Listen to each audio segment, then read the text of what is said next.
ဆရာမတရားကဘွဲရဘီယာနဲ့စာဆက်မဖက်တော့ရင်ဘာဖြစ်မလဲဆယ်စုနှစ်တစ်ခုကနိပညာဟိုင်းနဲ့လူနာတွေကိုကုနေမယ်ဆိုရင်အဲ့ဒီဆရာမစီမိတ်ဆွေတို့သွားပြရဲလားမပြရဲဘူးမလားအဲ့ဒါပဲဘွဲရဘီယာနဲ့အားလုံးပြီးသွားပြီစာသင်ခန်းထဲထွက်လိုက်တာနဲ့တည်ယူမှုကပြီးဆုံးသွားပြီလို့တွေးနေရင်မိတ်ဆွေတို့ရဲ့ဘွားကအဲ့ဒီနေရာမှာဒီချက်သွားပြီဒီနေ့ခေတ်မှာတသက်တာတည်ယူမှုဆိုတာကဝါသနာမဟုတ်ဘူးအသက်ရှင်ကြံရင်ဖို့အတွက်မရှိမဖြစ်လိုအပ်တဲ့ strategy ဖြစ်တယ်အမြဲတမ်းသိယူနေတဲ့လူကဘယ်တော့မှခင်းတော့ကြမကြံခဲ့ဘူး AI ခေတ်ရောက်လာလားခေတ်စီကြောင်ပြောင်းလဲသွားလားအေးစီပဲဒီလူတွေကအသေးသေးတွေကိုတည်ယူနေစမ်းရှိနေတော့ဘယ်နေရာရောက်လူများကြမှာထင်ပေါ်နေမှာပဲ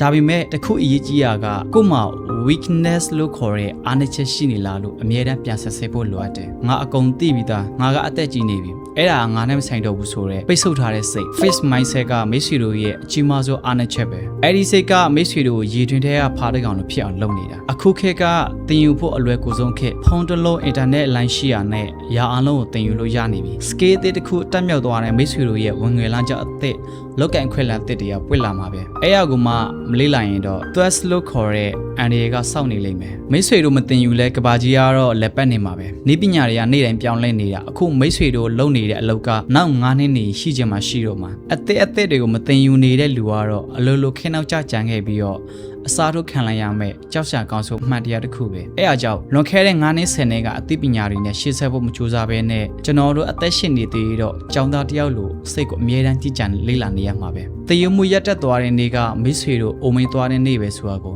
မမေ့ပါနဲ့